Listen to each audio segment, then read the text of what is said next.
Ada dua hal yang menurut kami penting untuk disampaikan kepada masyarakat melalui rekan-rekan media.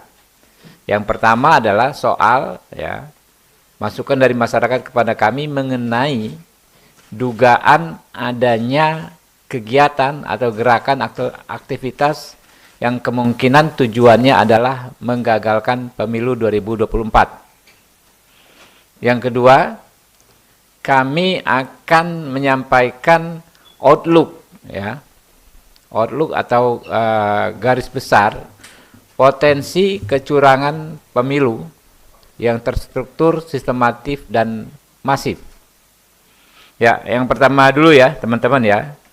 Dalam beberapa hari ini kami mendapat masukan dari masyarakat yang mendeteksi adanya rencana atau potensi untuk menggagalkan pemilu 2024. Rencana penggagalan itu dilakukan setidaknya dengan beberapa langkah berikut. Yang pertama adalah penyebaran koran gelap Achtung yang sangat masif di berbagai kota besar yang isinya adalah fitnah. Nah, ini korannya. Ini udah 2-3 hari beredar, teman-teman.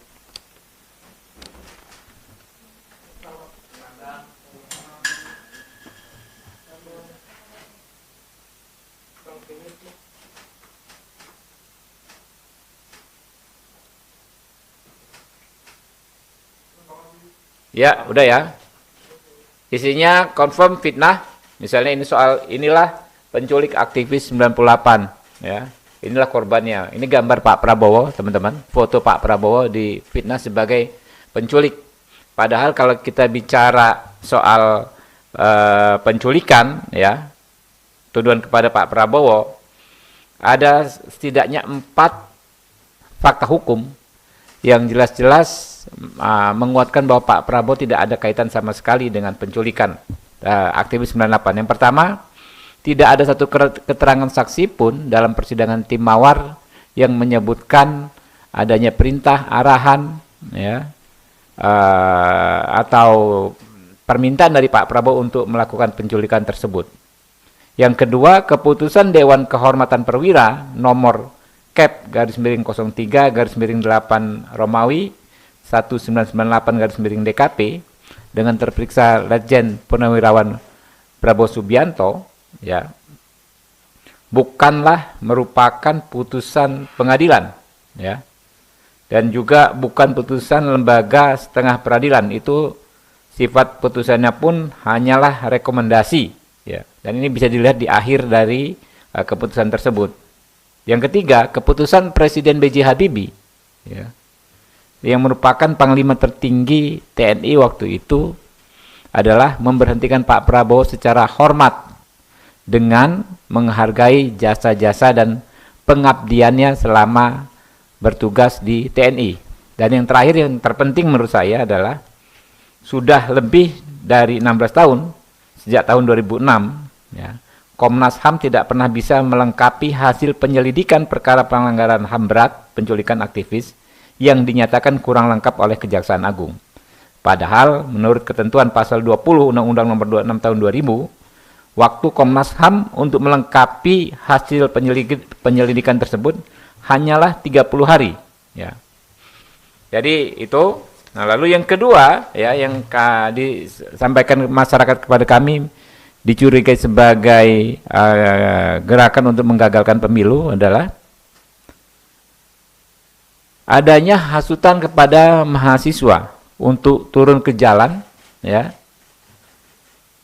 untuk melakukan demonstrasi menentang politik dinasti dan membangun narasi soal pelanggaran HAM, menangkap para pelanggar HAM. Kalau kita lihat isunya sih standar-standar saja, tetapi ini tidak masuk akal dan kita tahu di era pemilu ini kan sangat sensitif. Ketika ada yang melakukan demonstrasi misalnya, tentu akan memancing reaksi dari pihak-pihak yang lain. Misalnya ada yang menuduh ini terjadi praktek politik dinasti dalam konteks negatif. Padahal sebagian masyarakat lain menganggap tidak terjadi praktek politik dinasti dalam konteks negatif. Tentu kami khawatirkan bisa terjadi benturan yang pada akhirnya menyebabkan situasi menjelang pemilu tidak kondusif dan akhirnya bisa saja ya terjadi chaos dan kegagalan. Ya. Juga terkait misalnya seruan untuk menangkap pelaku pelanggaran HAM. Memang itu normatif dan Pak Prabowo bukan pelanggaran HAM. Tetapi narasinya ya bisa dibelokkan dan kemungkinan besar dibelokkan untuk memfitnah salah satu atau pihak-pihak yang berkontestasi. Dan ini tentu akan menimbulkan reaksi dari masyarakat yang berpendapat sebaliknya bahwa tidak ada kontestan dalam pemilu ini yang melanggar HAM. Nah, lalu yang ketiga, ya, adanya narasi yang seolah-olah mencoba membenturkan antara prajurit TNI, anggota Polri, dengan masyarakat sipil. Kita tahu misalnya kasus, ada beberapa kasus ya terjadi sedikit insiden ya, yang sebetulnya kalau di luar pemilu itu hal yang ya bisa terjadi. Yang paling penting adalah bagaimana penindakannya. Ya, konflik masyarakat ya, kejadian masyarakat dengan anggota aparat penegak hukum itu bukan hal yang tidak pernah terjadi. Kalau toh terjadi, yang penting bagaimana penanganannya.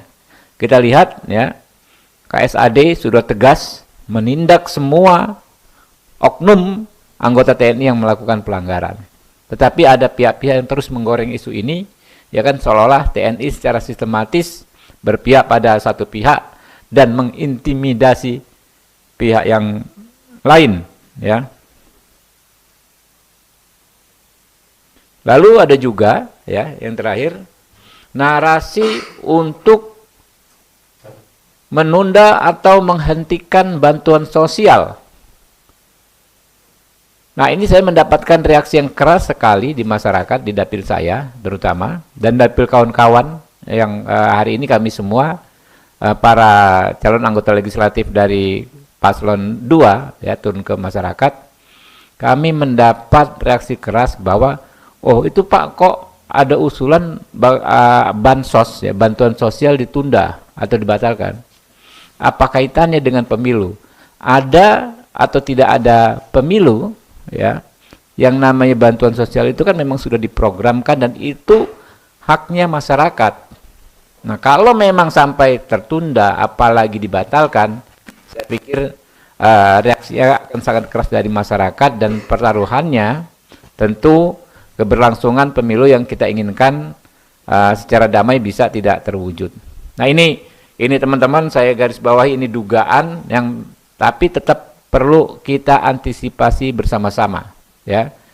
Kontestasi pemilu ini boleh kita berbeda pilihan, tetapi jangan sampai menimbulkan perpecahan. Kita konsentrasi saja ya, memenangkan paslon masing-masing, nanti hasilnya kita serahkan pada rakyat. Nah, berikutnya Bro Fritz ya.